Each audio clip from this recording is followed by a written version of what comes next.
2 Samuel 18. And David numbered the people that were with him, and set captains of thousands and captains of hundreds over them. And David sent forth a third part of the people under the hand of Joab, and a third part under the hand of Abishai, the son of Zeruiah, Joab's brother, and a third part under the hand of Ittai the Gittite. And the king said unto the people, I will surely go forth with you myself also. But the people answered, Thou shalt not go forth, for if we flee away they will not care for us. Neither if half of us die will they care for us. But now thou art worth 10,000 of us. Therefore now it is better that thou succour us out of the city. And the king said unto them, What seemeth you best I will do. And the king stood by the gate side, and all the people came out by hundreds and by thousands. And the king commanded Joab and Abishai and Ittai, saying, Deal gently for my sake with the young man, even with Absalom.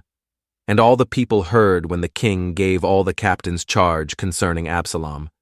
So the people went out into the field against Israel, and the battle was in the wood of Ephraim, where the people of Israel were slain before the servants of David, and there was there a great slaughter that day of 20,000 men. For the battle was there scattered over the face of all the country, and the wood devoured more people that day than the sword devoured.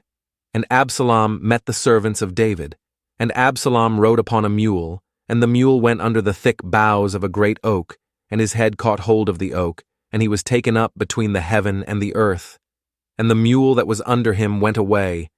And a certain man saw it, and told Joab, and said, Behold, I saw Absalom hanged in an oak.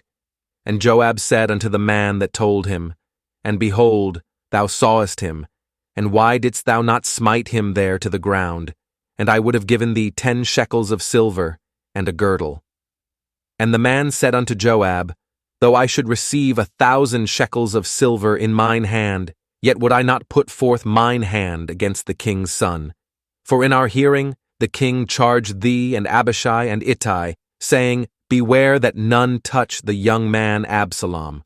Otherwise I should have wrought falsehood against mine own life.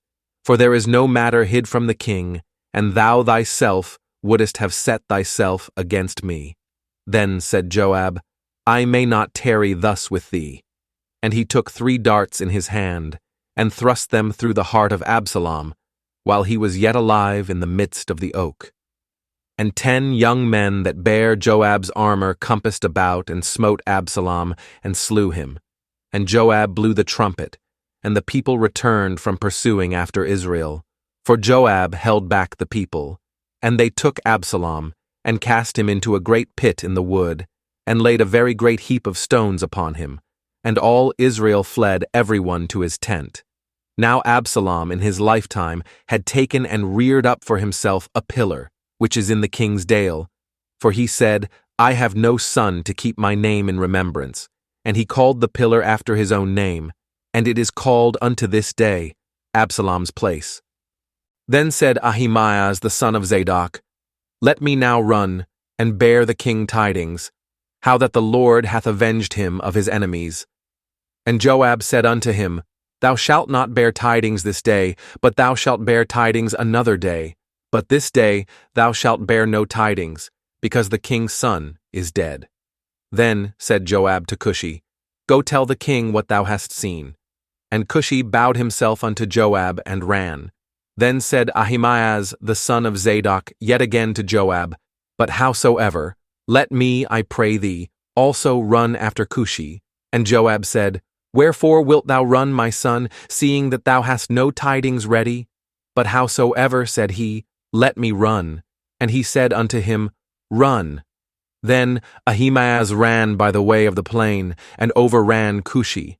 And David sat between the 2 gates, and the watchman went up to the roof over the gate unto the wall, and lifted up his eyes, and looked, and behold a man running alone. And the watchman cried, and told the king. And the king said, If he be alone, there is tidings in his mouth. And he came apace, and drew near. And the watchman saw another man running. And the watchman called unto the porter, and said, Behold, another man running alone. And the king said, He also bringeth tidings. And the watchman said, Methinketh the running of the foremost is like the running of Ahimaaz, the son of Zadok. And the king said, He is a good man, and cometh with good tidings. And Ahimaaz called, and said unto the king, All is well. And he fell down to the earth upon his face before the king, and said, Blessed be the Lord thy God, which hath delivered up the men that lifted up their hand against my lord the king. And the king said, Is the young man Absalom safe? And Ahimaaz answered, When Joab sent the king's servant, and me thy servant, I saw a great tumult, but I knew not what it was. And the king said unto him, Turn aside and stand here. And he turned aside and stood still. And behold, Cushi came. And Cushi said, Tidings, my lord the king, for the Lord hath avenged thee this day of all them that rose up against thee. And the king said unto Cushi, Is the young man Absalom safe? And Cushi answered, The enemies of my lord the king, and all that rise against thee to do thee hurt, be as that young man is. And the king was much moved, and went up to the chamber over the gate, and wept. And as he went, thus he said, O my son Absalom, my son Absalom, would God I had died for thee, O Absalom, my son, my son.